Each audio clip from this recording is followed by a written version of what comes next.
We all have cell phones in this room, even the babies. There are biases when it comes to the diaspora and technology.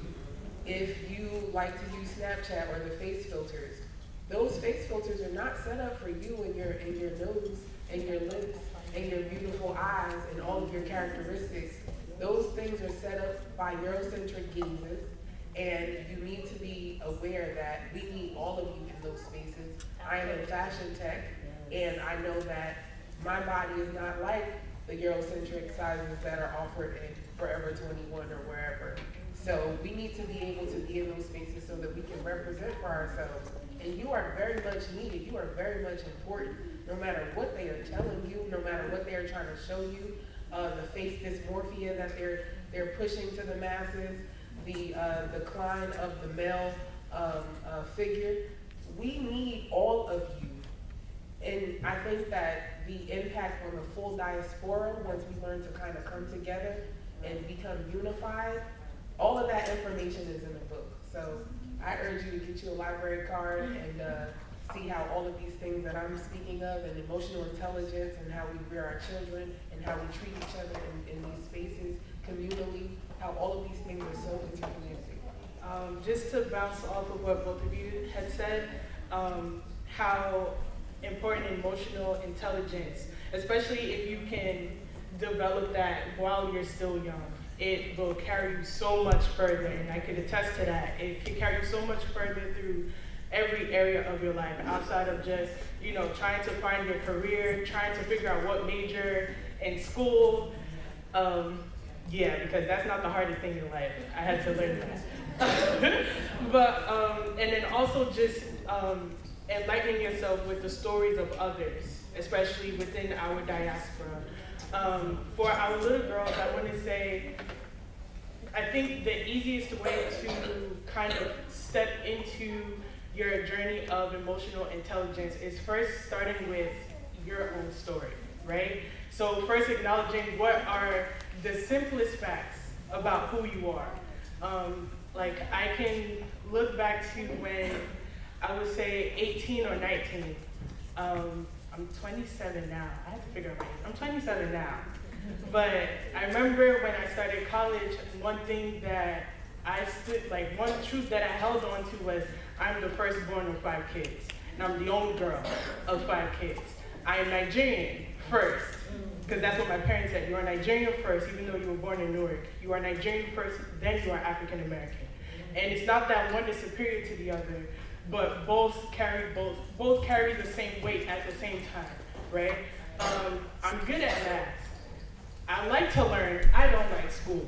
You get what I mean? And so those things, when you start to acknowledge those simple little truths about yourself, you start to be more comfortable with looking at and acknowledging not only the good things about yourself, but also, the ugly sides to ourselves. Because the things that we probably don't want to carry, when we get older, whether it's like, okay, I have a bad habit of doing this and doing that, or I notice that when I do this, it hurt others.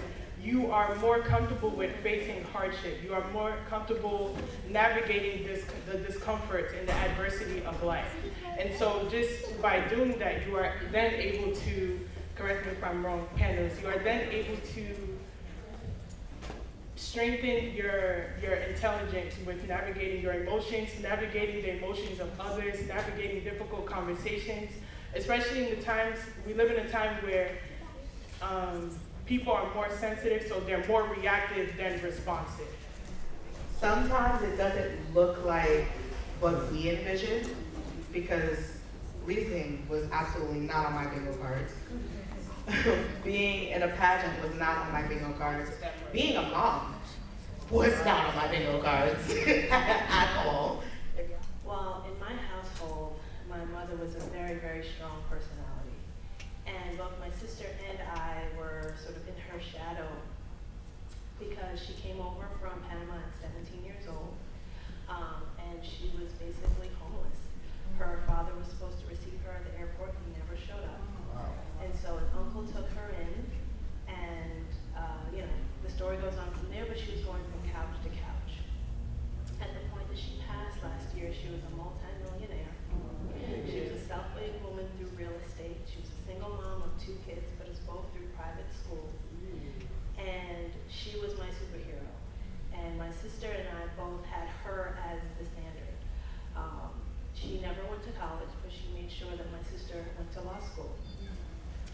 She never went to college, but she made sure that I went to George Washington University. And then even when I started to lose vision while at George Washington University, she never let me give up on myself. So as a daughter, I was in awe of a superhero. And when I stepped into motherhood, I knew the weight of that role. I knew that my boys would have to see a woman who has physical and visual challenges, but they would see this woman overcome thing after thing after thing, and they would not have any excuses, because none of us are immune to the adversities that come with life. And disability is a challenge, right? There's 100 million different challenges that exist within the human experience. And so I aim to be that superhero for my boys, to let them know that whatever adversity, whatever challenges come their way in their walk, that with creativity, positivity, determination, right? And just willfulness. Like, okay, I don't see any evidence that this is gonna go my way, but it's gonna work out. I don't know how, but it's gonna work out. And as long as you hold that in mind and keep space for that positive outcome, you know, you say it with your chest, you speak confidently to people about what you're trying to achieve, whether or not you know what those steps are going to be, then all of a sudden in conversations you start to learn more things, doors start to open, there's that manifestation that occurs when you're doing your vision board, right? Right now, little sis over here, she wants to be an astronaut. She may not know the hundreds of steps that it's gonna take to get her there, but she knows where she wants to go. And because she holds that in mind and she holds it dear, and she protects it against other people's opinions and expectations, she will get there if that's what she chooses at that time. And so I think for me, as a daughter, I wanted to make my mother proud. I wanted to emulate her. As a mother, I want to be that not just for my boys, but also for every young person I come across. And that bleeds through in what I do professionally. I create children's books, and I know I'm tapping into young minds. So there's always a moral to the story. It's entertaining, it's engaging, but I always look to uplift. So as a professional, I'm looking to nurture and mother as well. As a wife, I'm a partner, right? We have a shared vision, and we have to respect one another's opinions. And we may not always see things the same way, but if I look at that person as my team member, and it's us against the problem, we can always find a respectful way to get to resolution. So I think the best thing you can do with any role that you step into is first, like we've all been talking about, with confidence and emotional intelligence. Well, what are the things that I want to get out of this situation? If I don't feel confident, if I'm trying to achieve something, well, you know what? I'm going to be an actress today, and I'm going to pretend like I'm confident because I know what I want to get out of this situation. And so all of the things we've been talking about in terms of emotional intelligence, confidence, those all will come into play as you change roles as a woman, as you change roles just as a human being on this earth, right? Growing up, at no fault of my mom at all, I just didn't receive a lot of praise or celebrations growing up. I didn't have I had birthday parties, but not a lot of birthday parties. And so I was never just used to being celebrated. Until this day, my friend threw me a surprise 35th birthday party, and I was just like, standing like, okay. But it's something that I have to get used to, because it's okay for people to celebrate you and to honor you for who you are. Just because you exist, that deserves, some honor or praise, because God created you for a purpose and you're here to, fulfill that purpose. So I would say that's something I do need to work on. And so I'll be celebrating every small accomplishment that I ever made from now. Just my circle of friends, just, taking me to just a place where I'm just sitting in nature, whether if it was like the beach or we'll go hiking, and they'll say, yo, girl, you did this, and this, and this, and this. Did you forget you did this too? And I'm like, oh yeah, I forgot. Oh my God. And it's so funny because when life is hitting you from every corner, in every aspect, the years just be flying so fast. I don't understand. Like, even now, I'm even confused why I'm 27. But anyways, you don't realize how much that you accomplish, especially as women, specifically women of color. We are just natural go-getters. If there's a problem, we're gonna figure it out. You know, we may not know how, but one thing we know that one thing that is true is gonna get done, and it's gonna get done well. And so, and I feel like that's the one thing that I like to call my friends my board of trustees. That's one thing that they have grown to keep me accountable of. You know, just each time at the end of the day, okay, what was one victory? So instead of asking like, oh, how was your day? What was the highlight of your day? Who in here loves themselves? Who can say you genuinely love yourself? Who has main character energy in here? And the reason I'm asking you if you love yourself or if you have main character energy is because a lot of people never finish the movie or never finish the story. And you are the main character in your story. Everyone that's around you, they are the others, right?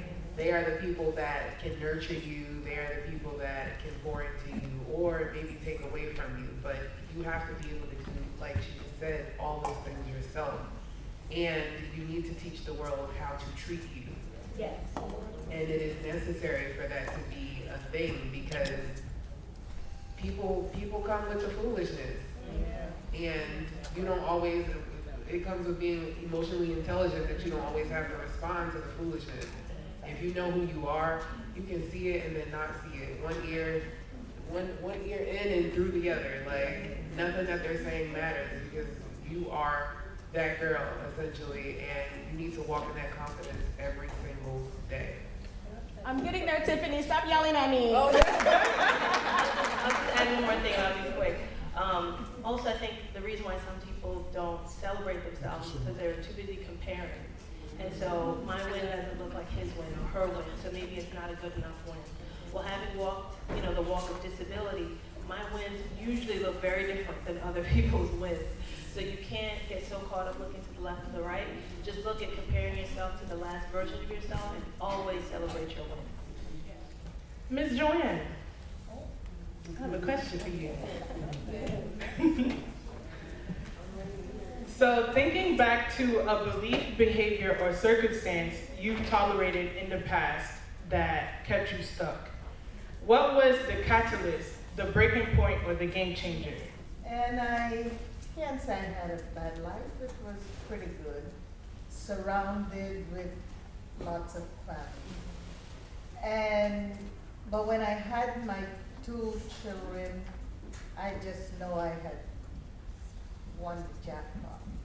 My daughter, which is my whole world, and my son that holds my left hand. But what really kept me to where I am today, my grandchildren. They're my whole life. They are my everything. And it's like, when I say my everything, they holds me together. It's like just the way we hold on to God. We can't do anything without Him. Well, I have come this far in my life, being involved with my children and my grandchildren and my family. But my 2 children, God blessed me with them, and then He turned around and He blessed me with 10 grandchildren. Then He turned around again and He blessed me with 14 great-grand. So when I talk about my life, I'm not only blessed. The lady on the bus said to me, "What you mean that you are not blessed?" I said, no, honey, I'm triple blessed. We are triple blessed. Sometimes we don't even know that we are triple blessed. All you have to do is sit quietly. That's what I do. I sit quietly and look around at my surroundings. And, Crystal, she Gwen was my first grand, and she just know, yeah, that the crystal over there. Yeah, that's what I hear you say, oh, I have another crystal. But God has been so good to us. And that's what we need to do. Just take the time and count her blessings. And that's what I do today. Yes. Being around your children and grandchildren, you know, it's like people would say, oh, I talk about my age. My age is no secret. I enjoy it because I've been blessed with 83. And I tell them some days I feel like 83 and then some days I feel like 38. But that's all because I'm surrounded with my grandchildren, my children, my grandchildren, and my great-grands. So sometimes we have to just stop and take the time to look at the blessings that is right in front of us and be thankful for it, because I am triple blessed. Thank you. I feel like when you see, especially when you see older people, especially our grandmothers and stuff like that, and you listen to their stories and you see how generous and extra more loving than our parents are. Our parents are tough because they're our parents. But like our grandparents, you know, they sneak us like a little $20 bill, some candy, all that stuff. But it's really because they get to sit in the evidence of God's promise, right? And they get to sit in, they sit in promises fulfilled. They sit in all of the toil and adversity that they have gone through. They're able to see and sit in the fruit of, you know, their trust in God and their sacrifice and stuff like that. And so the same way that it is evident that gray hair is a crown of glory, we just want to honor you and thank you for all of your sacrifices. Thank you for Crystal, because she would not be also a queen if you were not here also. So thank you. And this is for both the charm and the confidence panel. And the question is, what advice would you give to someone who has made a mistake? I would tell them to practice, and you can write it down on a piece of paper. I'm saying that because your brain is telling you what words to write and what letter goes there. So when it's in your brain, it stays in your brain. Like, for example, if you tell Alexa or Siri or Google to set an alarm, and it's not waking you up because you didn't put it in your brain. If it's in your brain, then you remember it. But if you write it down on a piece of paper, then it's in your brain because your brain is telling you what to do. This has been such an amazing first phase of discussion. Our objective was to establish common ground by acknowledging the foundation of the ideas and values that shape us and help build and rebuild our self-esteem as it rises and falls throughout the different seasons of our lives. Do we all live the same life, or do we all live the same life? I know that was deep, right? Let's lean onto one another as we take this with us into the remainder of our empowerment panel experience this afternoon.